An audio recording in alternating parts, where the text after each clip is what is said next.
Teacher Talking Sports, what it does, what it do, how we live in. With the NFL regular season very close to kicking off and many people having their fantasy football drafts or about to.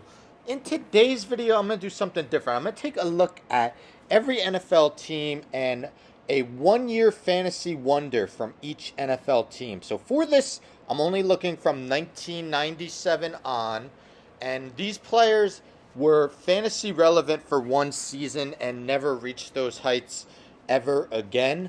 Some of them may have come close, but they have a season that's definitely an outlier compared to the rest.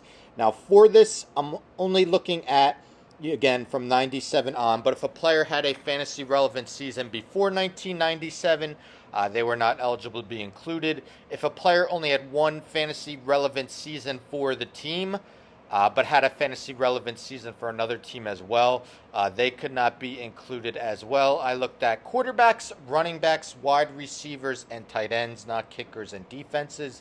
Of course, tight ends do not have to be as productive as wide receivers to be considered fantasy relevant. So here we are, each team's 1 year fantasy relevant player, 1 year fantasy wonder, let's call it.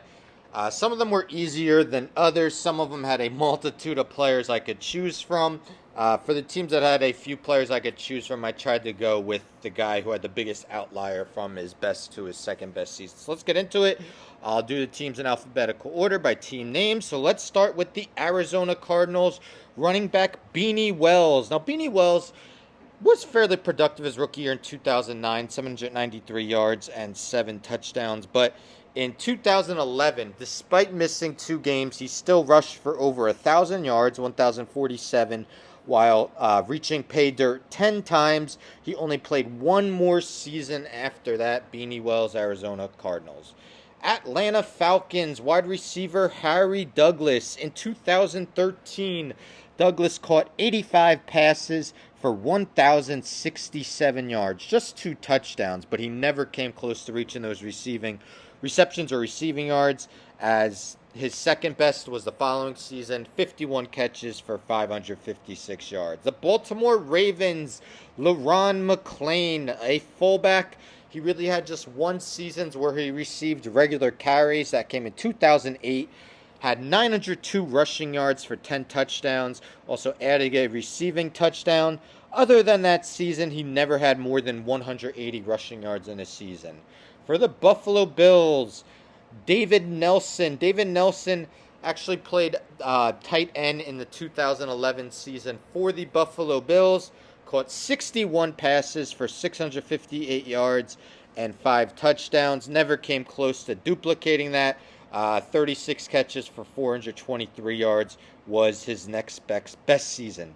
Carolina Panthers, Patrick Jeffers. Jeffers in 1999 had 63 catches for 1,082 yards and 12 scores. His next most productive season came in 98 with the Cowboys when he had 18 catches for 330 yards. Quite a fall off. Chicago Bears wide receiver Marcus Robinson. It was a breakout season that he was never able to duplicate. In 1999, Robinson caught 84 passes for 1,400 yards and 9 scores. The following season had 55 catches for 738 yards, but never reached those heights in receptions or receiving yards again. Cincinnati Bengals tight end Tyler Eifert. Tyler Eifert was a red zone machine in 2015 as he caught 52 passes for 615 yards and 13 touchdowns. Unfortunately for him, he had a boatload of injuries the following few seasons, and once he did become healthy again, just wasn't able to be anywhere near as productive. Cleveland Browns quarterback Derek Anderson, 2007. Anderson was named to the Pro Bowl as he threw for 3,787 yards and 29 scores, also running for 3 touchdowns. He started 15 games that season, only started 34 in the other 12 seasons of his career. Dallas Cowboys wide receiver Laurent Robinson. In 2011, Robinson caught 54 passes for 858 yards and 11 scores. The rest of his career combined, he only had 4 touchdowns. Denver Broncos, Olandis Gary in 1999. Terrell Davis got hurt. Even though Gary missed 4 games, played 12 games, ran for 1,159 yards and 7 scores. Both of those totals were more than half of his career numbers of 1,998 yards and 11 rushing touchdowns for his career. Detroit Lions, Jermaine Crowell. Crowell, second season was fabulous. 1999, 81 catches, 1,338 yards, and 7 touchdowns. Never had more than 34 catches or 464 yards or 3 touchdowns in any of his other 4 seasons. Green Bay Packers, Richard Rodgers, tight end. In 2015, Rodgers caught 58 passes for 510 yards and 8 touchdowns. In his other 7 seasons, he has only combined for 7 touchdowns total. Houston Texans, running back Steve Slayton. Third round pick in 2008. Slayton had an awesome rookie season. 1,282 rushing yards, 9 rushing touchdowns, and 50 receptions. The following season ran for 437 yards and 44 receptions. Decent, but nowhere near his rookie season. And after that, just did very little. Only played 2 more seasons, a total of 18 games. Indianapolis Colts, Brandon Stokely, a 3-time Super Bowl winner. Stokely had a very lengthy career, but really only 1 season that was fantasy relevant. And that came in 2004 with the Colts, 68 catches, 1,077 yards, and 10 touchdowns. He never had more than 49 catches, 544 yards, or 5 touchdowns in any of his other seasons. Jacksonville Jaguars, running back Stacey Mack. In 2001, Mack was their lead back before Fred Taylor. 877 rushing yards, 9 rushing touchdowns, adding 23 receptions and a receiving score. Never was able to duplicate that because of Fred Taylor being around. Fred Taylor was actually hurt that 2001 season. He did rush for 9 touchdowns as well in 2002, but his rushing yardage was nearly cut in half. Actually, more than cut in half. Kansas City Chiefs, Spencer Ware, running back, 2016. Ware was the lead back for the Chiefs despite missing 2 games. Ran for 921 yards, 3 scores. Caught 33 passes for another 2 scores. His next most productive season came in 2015 when he rushed for 403 yards. Los Angeles Chargers, wide receiver Tyrell Williams. 2016, when they were known as the San Diego Chargers, was just his second season. Williams caught 69 balls for 1,059 yards and 7 touchdowns. The following 3 seasons, he caught anywhere between 41 to 43 balls for 651 to 728 yards. So somewhat productive, but not necessarily fantasy relevant. Los Angeles Rams, running back Zach Stacy, then known as the St. Louis Rams. Stacy's rookie season in 2013 saw him rush for 973 yards and 7 touchdowns, catching another 26 passes for another score. Only played 2 more seasons after that with 2 touchdowns. Las Vegas Raiders, Lamont Jordan, known as the Oakland Raiders in 2005. Jordan rushed for 1,025 yards and 9 touchdowns while adding 70 receptions and another 2 scores in 2005. Never ran for more than 549 yards in any of his other seasons. Miami Dolphins, Jay Ajayi. In 2016, Ajayi, despite missing a game, 1,272 yards rushing and 8 touchdowns while adding 27 receptions. While he did rush for 873 yards the following season with the Dolphins and the Eagles, he had just 1 rushing touchdown, 1 receiving touchdown. Minnesota Vikings, Sidney Rice. In 2009, Rice was named to the Pro Bowl. Wide receiver caught 83 balls for 1,312 yards and 8 touchdowns. 2012 was his next productive season, most productive season, 50 catches for 748 yards. New England Patriots, running back Robert Edwards.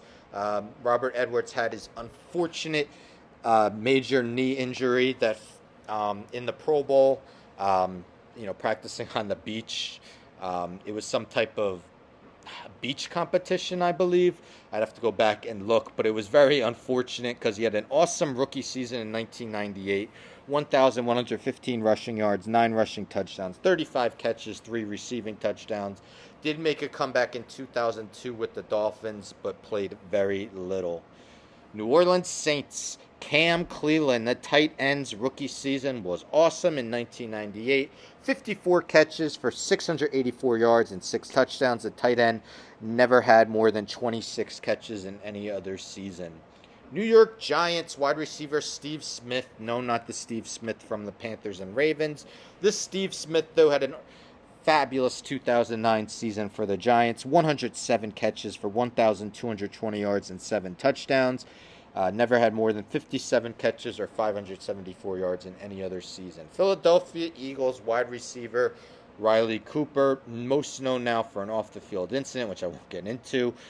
In 2013, Cooper caught 47 balls for 835 yards and 8 touchdowns. While he did actually catch more passes, 55 the following season, his yards dropped to 577 and his touchdowns dropped to 3, and he never had any season nearly as productive as those two. Pittsburgh Steelers tight end Vance McDonald. In 2018, McDonald caught 50 passes for 610 yards and 4 touchdowns. Never had more than 391 receiving yards or 38 receptions in any other season.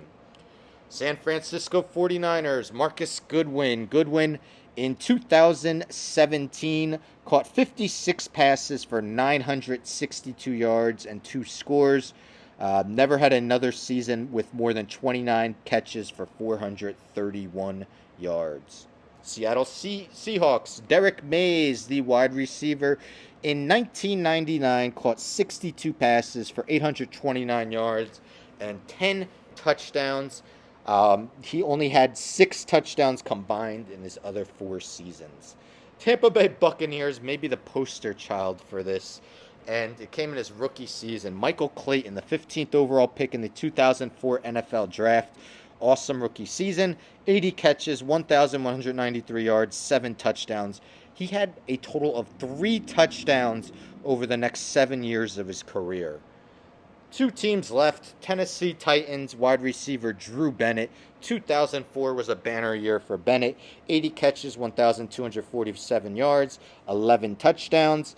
His next most productive season came the following year. 58 catches, 738 yards, and 4 touchdowns. And let's end with an iconic rookie season, which was never matched. That's RG3, Robert Griffin III.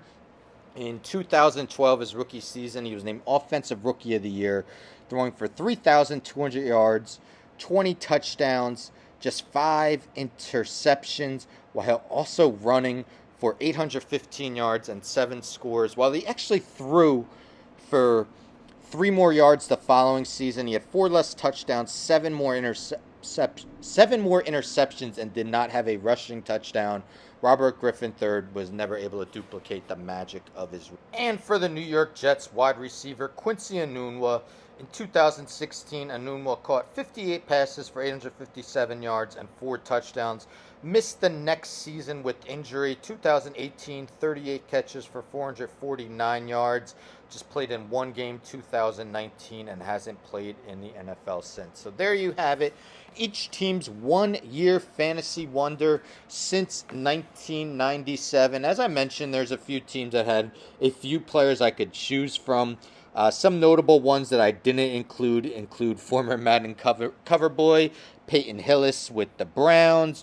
We got Justin Forsett with the Ravens. I went with McLean over Forsett because Forsett did have a couple seasons where he did rush for over 600 yards. Mike Ferry with the Lions. There's a few guys you could also have included. So let me know in the comments if you could think of any other 1-year fantasy wonders. Maybe even some from previous to 1997. I'd love to hear them. Don't forget to subscribe. Tell a friend to tell a friend to tell a friend to subscribe. Like the video, share the video, hit the bell for notifications. I'm out.